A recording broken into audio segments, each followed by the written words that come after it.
vacía, caliente, podrida de fiebre, abrumadoramente melancólica. El amor de un ser humano hacia otro. Esto es quizás lo más difícil que nos haya sido encomendado. Hoy tenemos una correspondencia entre un par de poetas que por algunos años estuvieron escribiendo y que su correspondencia ha fascinado e inspirado a jóvenes escritores. Las cartas de hoy son enviadas desde París, desde varios lugares de Italia, desde Alemania y Suecia, perfectamente selladas y con una cuidada caligrafía.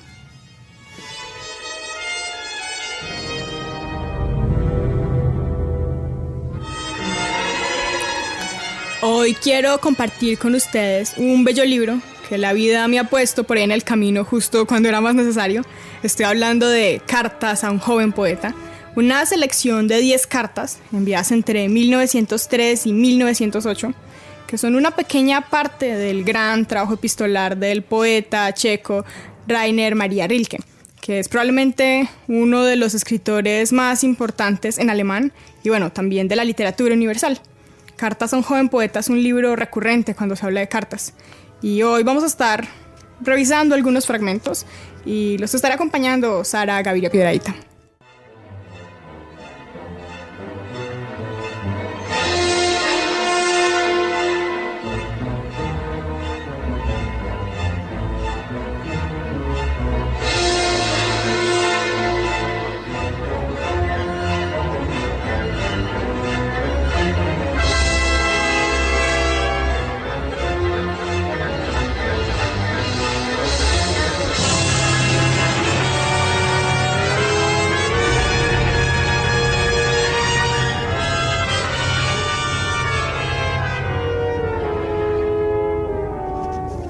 Rainer Maria Rilke era oriundo de Praga, de la región Bohemia, lo que hoy es República Checa, pero que en ese momento era el Imperio Austrohúngaro. Recordemos que estamos en los primeros años del siglo XX, cuando apenas faltaba una década para iniciar la Primera Guerra Mundial, como para que nos ubiquemos un poco. La primera carta es enviada desde París, 1903, cuando Rilke acaba de trasladarse a Francia. En esta carta habla de la crítica como un ejercicio que termina siempre en malentendidos más o menos felices, que no se alcanza a acercar realmente a esos hechos indecibles de los que habla la poesía. Le pide al joven poeta que antes de buscar crítica, mire más bien hacia sí mismo, que se centre la mirada. Le dice, si su vida cotidiana le parece pobre, no se queje de ella, quéjese de usted mismo. Y en otro fragmento más le dice, y si de ese giro hacia adentro, de esa sumersión en el propio mundo brotan versos, no se le ocurrirá a usted preguntar a nadie si son buenos versos. Y esta primera carta, entre otras cosas, le pide que no escriba de amor toda vida, que primero mire su rutina, mire cómo son sus sentimientos y escriba sobre eso. Y es lo que cuenta en esta primera carta que vamos a escuchar a continuación.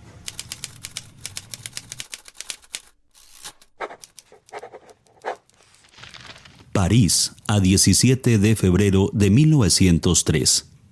No escriba versos de amor. Rehúya.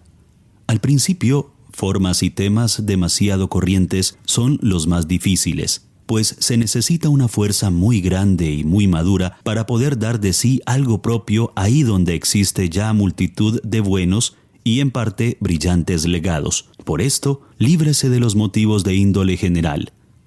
Recurra a los que cada día le ofrece su propia vida. Describa sus tristezas y sus anhelos, sus pensamientos fugaces y su fe en algo bello. Y dígalo todo con íntima, callada y humilde sinceridad, valiéndose para expresarse de las cosas que lo rodean, de las imágenes que pueblan sus sueños y de todo cuanto vive en el recuerdo. Pero tal vez, aún después de haberse sumergido en sí mismo y en su soledad, tenga usted que renunciar a ser poeta. Basta, como ya queda dicho, sentir que se podría seguir viviendo sin escribir para no permitirse el intentarlo siquiera. Mas aún así, este recogimiento que yo le pido no habrá sido inútil. En todo caso, su vida encontrará de ahí en adelante caminos propios. Que estos sean buenos, ricos, amplios, es lo que yo le deseo más de cuanto puedan expresar mis palabras. Con todo afecto y simpatía, Rainer Maria Rilke.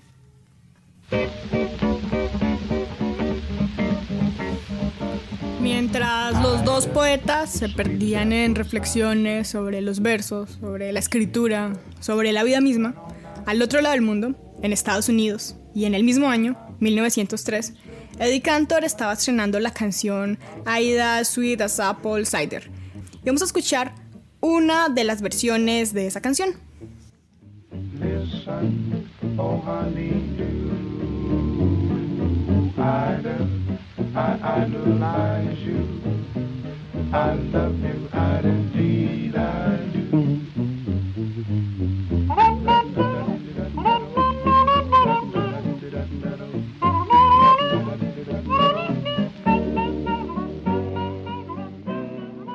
Espero que estén disfrutando de este podcast con un café, un té o de camino al trabajo. Para llevar este podcast contigo sin tener que usar internet, puedes descargarlo en cualquier aplicación para podcast como Google Podcasts, como iTunes, como Spotify o como tantas otras. Es muy probable que tu teléfono o tu computador tenga una. Y si no, también ahora puedes encontrar Baúl de Cartas en YouTube. Solo tienes que poner en el buscador de la aplicación que uses Baúl de Cartas y listo. La carta que escuchamos ahorita es muy profunda. Parece que se conocieran, pero en realidad es la primera carta que recibe Franz Xaver Capus. Pero ¿cómo inicia esta correspondencia entre los dos poetas? Resulta que Franz era estudiante en la Academia Militar Teresiana en Viena, Austria, y estaba leyendo bajo el árbol, bajo unos viejos castaños. Estaba leyendo al poeta Rainer Rilke. Resulta que un profesor se acerca al árbol donde Franz estaba y le cuenta que Rilke, el autor del libro que le estaba leyendo, también había pasado por la misma academia. Probablemente se sentara bajo los mismos árboles para leer. Entonces él descubre que tiene algo en común con el poeta que lee y decide escribirlo.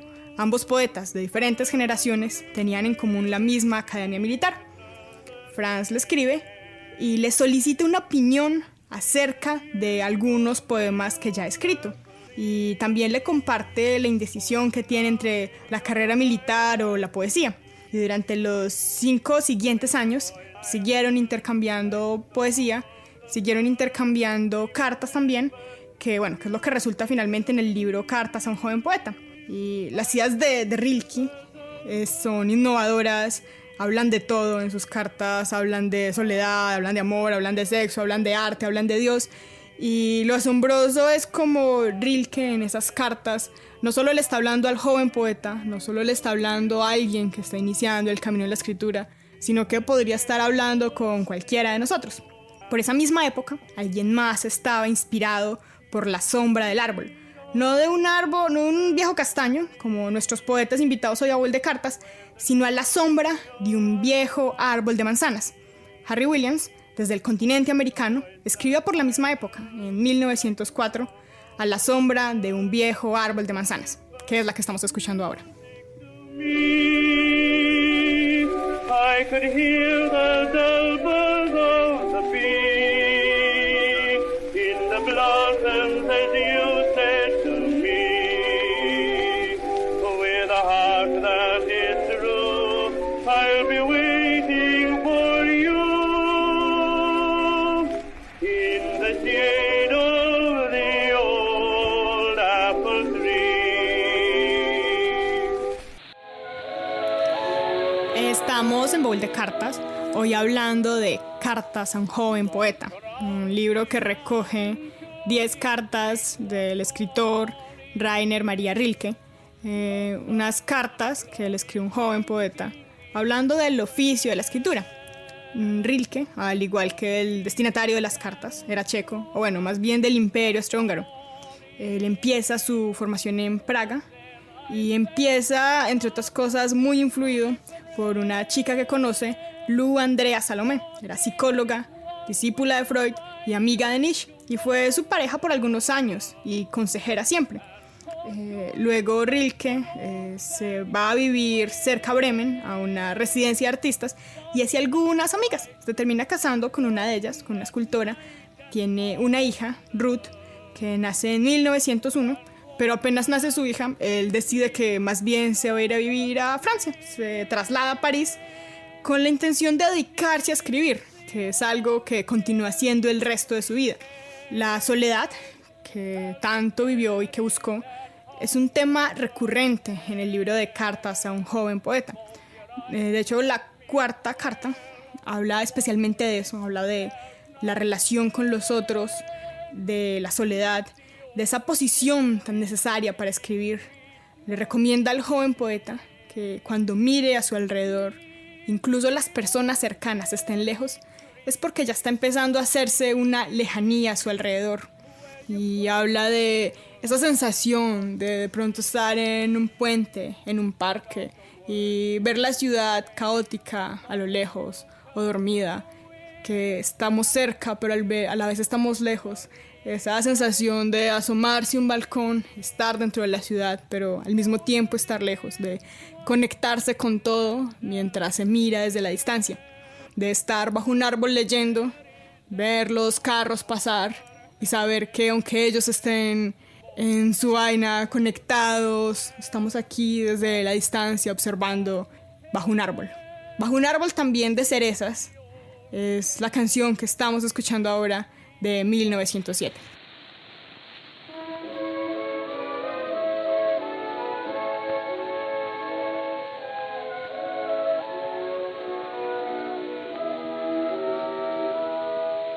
The drowsy robin to his mate was calling. The sun was slowly sinking in the west. The creeping shadows to the east were falling. 'Twas then I felt a throb within my breast.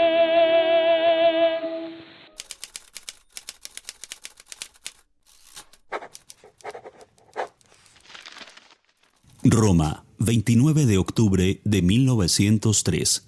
Si se atiene a la naturaleza, a lo que hay de sencillo en ella, a lo pequeño que apenas se ve y que tan improvisadamente puede llegar a ser grande, inmenso, si se siente este cariño hacia las cosas ínfimas y con toda sencillez, como quien presta un servicio, trata de ganar la confianza de lo que parece pobre, entonces todo se tornará más fácil, más armonioso, de algún modo más avenible.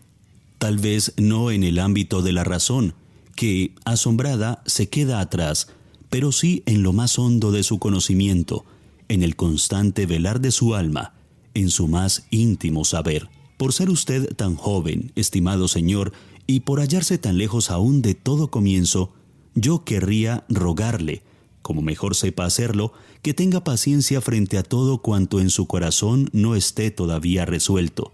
No busque de momento las respuestas que necesita. No le pueden ser dadas, porque usted no sabría vivirlas aún. Y se trata precisamente de vivirlo todo. Viva usted ahora sus preguntas, tal vez, sin advertirlo siquiera, llegue así a internarse poco a poco en la respuesta anhelada y en algún día lejano se encuentre con que ya la está viviendo también.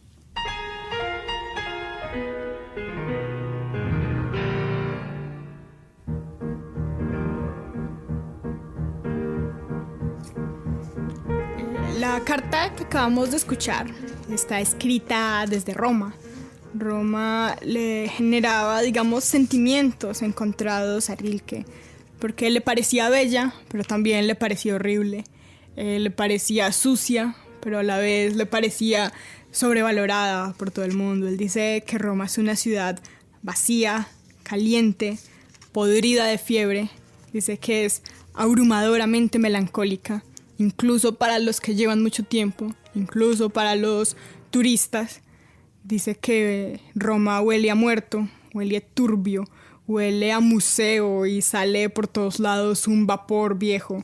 Dice que hay una sobreabundancia de antigüedades que están mantenidas forzosamente en pie.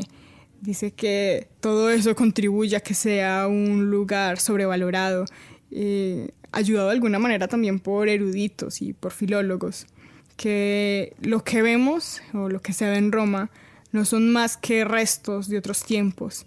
Sin embargo, él dice que sí es bella, pero que no es bella porque sea Roma, sino que es bella porque es un lugar que está construido por muchas manos, por generaciones, por albañiles que han puesto su corazón y su trabajo para que funcionen los acueductos, para que las aguas recorran llenas de vida la ciudad.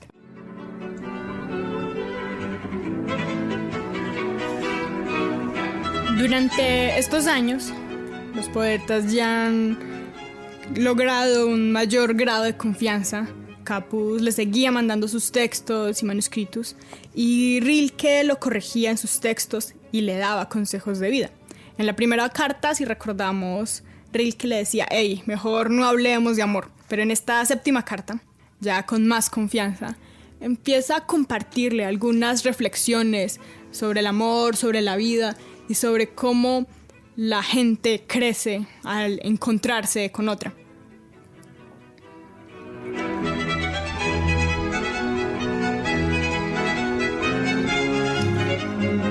Estamos escuchando a Antonín Dvořák, compositor natural de Bohemia, el territorio que pertenecía al Imperio Austrohúngaro, una zona a la que le demos la palabra Bohemia, y que además compartía con Rilke. Ambos eran oriundos de la misma zona y probablemente en algún momento se hayan cruzado el compositor Antonín Dvořák y el poeta Rilke en alguna calle del Imperio Austrohúngaro.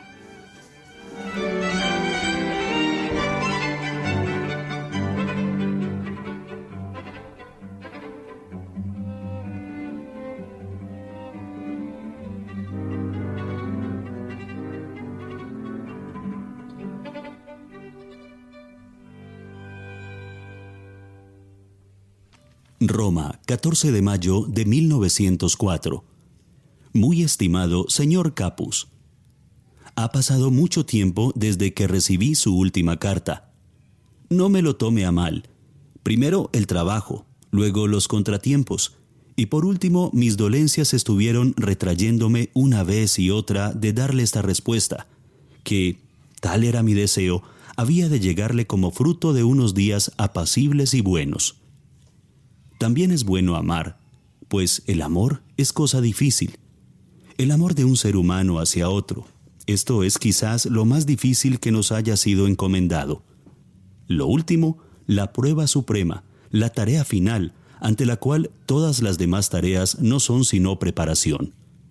Por eso no saben ni pueden amar aún los jóvenes, que en todo son principiantes. Han de aprenderlo, con todo su ser, con todas sus fuerzas reunidas en torno a su corazón solitario y angustiado que palpita alborotadamente, deben aprender a amar. Pero todo aprendizaje es siempre un largo periodo de retiro y clausura. Así, el amor es por mucho tiempo y hasta muy lejos dentro de la vida, soledad, aislamiento crecido y ahondado para el que ama.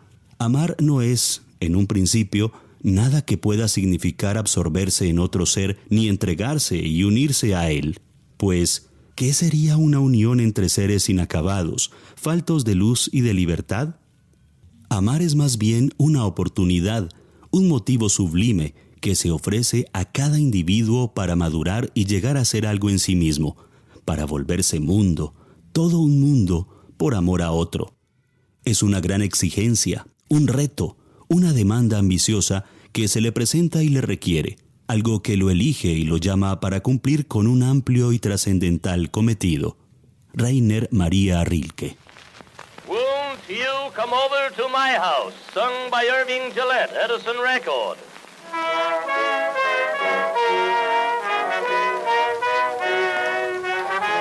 Los años finales de Rilke los pasó en una reclusión forzada en Suiza, una ciudad a la que tuvo que viajar cuando terminó la Primera Guerra Mundial y muere pocos días después de haber cumplido 51 años. Estamos llegando al final de Bol de Cartas y los dejo con una canción popular de la época, When You Come Over to My House, de Harry Williams, una canción popular, con poesía más popular, de la misma época en la que Rilke escribía sus cartas más trascendentales. Then close to her breast, the young darling she pressed, and tenderly to her she said. Hoy los estuvimos acompañando en el máster Luz Mary Bermúdez, en la lectura de las cartas Mauricio Cardona y quien les habla Sara Gaviria Piedradita. Los escuchamos en una próxima. I've lots of playthings, a dolly or two. We live in the house across the way. I'll give you candy and sweet things. I'll put your hair in a curl. Won't you come over to my home and play that you're mine?